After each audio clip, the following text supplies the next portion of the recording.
Hello everyone, welcome to your channel TSC delight. और आज का जो हमारा टॉपिक है वो है मेकिंग एन अपॉइंटमेंट। तो ये जो टॉपिक है ये बहुत ही प्रैक्टिकल टॉपिक है, हम रियल लाइफ में इसको बहुत ज़्यादा यूज़ करते हैं। और इसके अलावा यहाँ पे आपको एक और चीज़ सीखनी है, वो है प्रीपोजिशंस ऑफ टाइम। तो ये जो प्रीपोजिशंस ऑफ टाइम होते हैं ये ग्रामर का टॉपिक है जो मैं आपको इसी कॉन्वर्जेशन के थ्रू सिखाऊंगी। तो हम ग्रामर भी सीखेंगे, साथ में कैसे अपॉइंटमेंट लेते हैं वो भी सीखेंगे, ठीक है। तो आज का जो ये टॉपिक है बहुत ही इजी है लेकिन बहुत ही इंपॉर्टेंट एंड यूज़फुल टॉपिक है।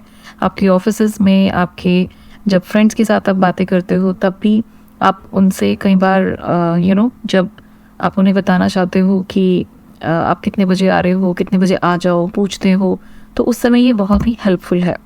नाउ पहले आज जो मैं आपको सिखा रही हूँ वो एक फॉर्मल अपॉइंटमेंट है। जैसे आपको एक डॉक्टर से अपॉइंटमेंट लेनी है या एक हेयर ड्रेसर से अपॉइंटमेंट लेनी है, तो उस समय हम कैसे बात करेंगे, this is what we are going to learn. अब सबसे पहले कस्टमर से जब आप कस्टमर हो तो सबसे पहले आपको अपना नाम बताना है। जैसे मैं अगर कॉल करूँगी तो मैं कहूँगी hello, this is Ruby calling from Laxmi Nagar. जो भी एरिया आप बताना चाहते हो वो, hello this is Ruby calling from Laxmi Nagar. उसके बाद ये सेंटेंस बहुत इंपॉर्टेंट है, that I'd like to make an appointment. याद रखना, I'd like to make an appointment with the hair dresser. ज़्यादातर हम गलती क्या करते हैं, हम यहाँ पे हिंदी से ट्रांसलेट कर देते हैं कि I'd like to take an appointment. तो वो टेक नहीं आएगा, आपको यूज़ करना है मेक। तो ये वाली गलती आपको नहीं करनी है, ध्यान रखना है कि it is make an appointment only. उसके बाद जो रिसेप्शनिस्ट है वो आपको कहेगी कि या श्योर मैम या sir, when would you like to come. आप कब आना चाहोगे, when would you like to come. तो कोशिश करो कि आप ये जो 2-3 सेंटेंसेस हैं इनकी प्रैक्टिस करो, ये काफ़ी हेल्पफुल हैं, बहुत जगह यूज़ होते हैं। एक तो ये वाला I'd like to make an appointment and when would you like to come, when would you like to come. इसको बार बार प्रैक्टिस करो, बार बार बोलो, so this would be better. Then we have this customer. तो कस्टमर है, अब वो पूछेगा कि भाई टाइमिंग्स क्या है आपके यहाँ पे, so may I know the timing please. जब भी आपको किसी से बात करनी हो फॉर्मल सिचुएशन में तो मे का यूज़ करो, may I know, could you tell me, इस तरह के सेंटेंसेस आपको यूज़ करने हैं। अब जब वो टाइम बताएंगे तो यहाँ पे आते हैं हमारे प्रीपोजिशंस। इसको कहते हैं हम प्रीपोजिशन जो आपको टाइम बताते हैं, इनको कहते हैं हम prepositions of time. So it opens from 10 to 7। अब आप इसमें AM PM यूज़ कर सकते हो, 10 AM to 7 PM like this. So 10 to 7।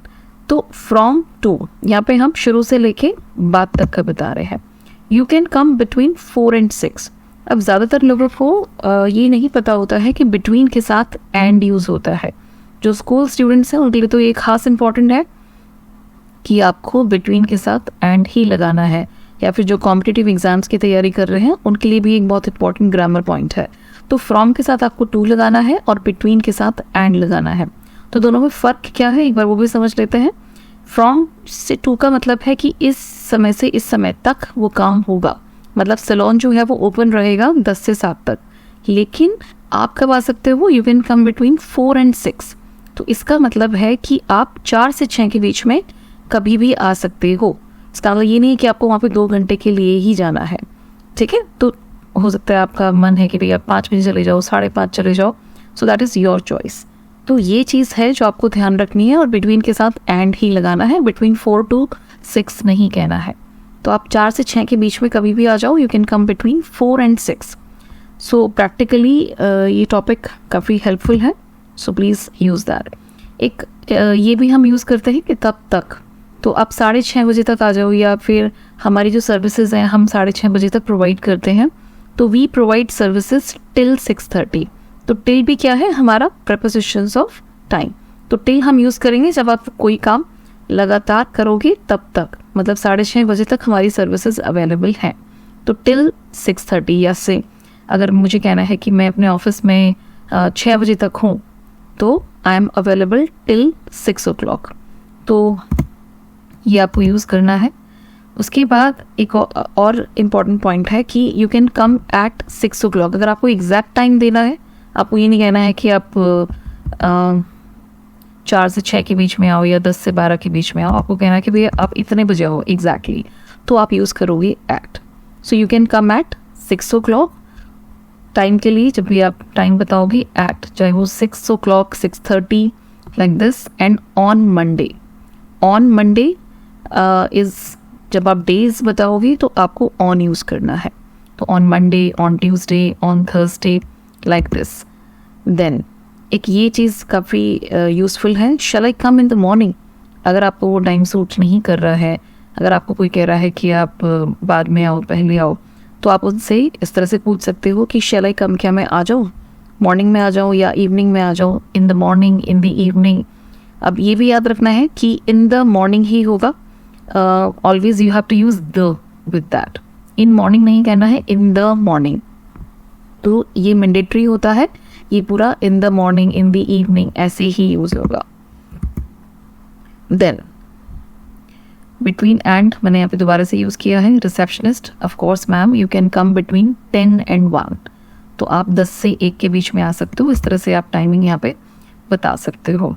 लेकिन ये तो हो गया हाँ कहने का तरीका. लेकिन अगर आपको मना करना हो किसी को, जैसे आप ऑफिस में हो, ये तो मैंने ब्यूटिशियन वाला एक टॉपिक दिया है, लेकिन किसी भी सिचुएशन में अगर आपको मना करना है तो नो नहीं कहना है. ध्यान रखना, नो की जगह क्या कहोगे, आई एम अफ्रेड. अभी यहाँ पे थोड़ा सा एक नया कॉन्सेप्ट है, आई एम अफ्रेड. इसका मतलब मैं डर गया, ये मतलब नहीं है. What does it mean? ये एक बहुत ही पोलाइट वे होता है मना करने के लिए. तो जब भी आपको किसी को कहना हो कि सर मैं ये नहीं कर पाऊंगा आपके लिए जो आप चाह रहे हैं, तो यू हैव टू से आई एम अफ्रेड. तो इसका मतलब हो जाएगा यहाँ पे कि आप मना कर रहे हो, लेकिन आप उसके लिए अपोलोजाइज भी कर रहे हो, आप उसके लिए सॉरी भी बोल रहे हो. So I am afraid the beauticians are busy in the morning, you can come in the evening. Right.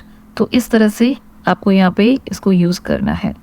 ठीक है. तो वो मॉर्निंग में बिजी है, वो आप इवनिंग में आ जाओ, या फिर इस तरह से आप उसको चेंज कर सकते हो. This is what we have. तो एक बार एक शॉर्ट में देख लेते हैं जो हमने चीज़ें सीखी हैं कि जब एट कहाँ पे यूज़ करेंगे हम टाइम के साथ. At 3 o'clock, at 5 o'clock, at 6 o'clock. उसी तरीके से अगर मुझे किसी को कहना है कि भी 10:15 बजे आ जाओ, तो उसको कहते हैं 10:15, 10:15 को 10:15. ऐसे ही रात का टाइम जो होगा उसके लिए एट मिडनाइट. फिर जब मैं कोई डेज बताऊंगी या डेट्स बताऊंगी, या फिर मैं इस तरह से क्रिसमस डे कहूँगी, तो भी मुझे ऑन ही यूज़ करना है. On Monday, on Tuesday, on Saturday and like this. ठीक है. तो डेट्स के लिए भी आप ऑन ही यूज़ करोगे. लेकिन अगर आप सिर्फ मंथ बता रहे हो या फिर आप सिर्फ ईयर बता रहे हो, तो आपको कहना है इन. जैसे Diwali comes in October, and likewise जैसे आई वॉज बॉर्न इन, तो इन के बाद आप फिर अपनी वो बर्थ डेट बता सकते हो. राइट. उसी तरह से जब जैसे in summer, in winter, in autumn season, तो सीजन के साथ भी हम इन यूज़ करते हैं. लाइकवाइज यहाँ पे एक छोटा सा एक ग्रामर की चीज़ बताऊंगी आपको. कई बार आप कंफ्यूज हो जाते हैं कि द लगाना है या दी लगाना है. ये एक बहुत ही कंफ्यूजिंग पार्ट होता है कि द कहें या दी कहें. तो एक सिंपल सा इसका रूल होता है, अगर किसी वर्ड में यहाँ पे द के बाद वाला जो वर्ड है, अगर यहाँ पे वॉल साउंड है, यानी कि अ आ ई उ ऐसी साउंड आ रही है, तो आपको द की जगह दी प्रोनाउंस करना है. फॉर एग्जाम्पल यहाँ पे अगर हम देखें तो इन the morning, so you can come in the morning.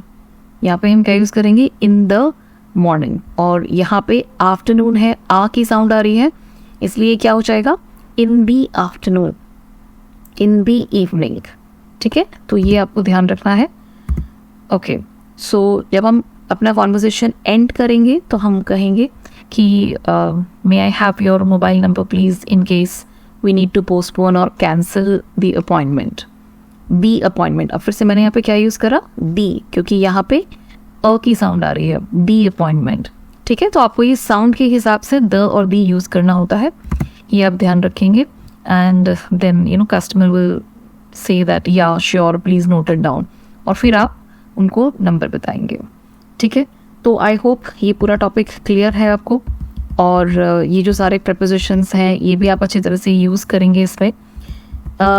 अगली वीडियो में मैं आपको इसके कुछ और एडवांस पॉइंट्स बताऊंगी, इसकी एक लैंग्वेज और थोड़ा सा और बेटर तरीके से इसको और कैसे बोल सकते हैं, और भी बहुत सारे एक्सप्रेशंस हैं जो हम यूज़ करेंगे, और भी बहुत सारे प्रपोजिशंस हैं, तो वो हम डिस्कस करेंगे नेक्स्ट वीडियो में.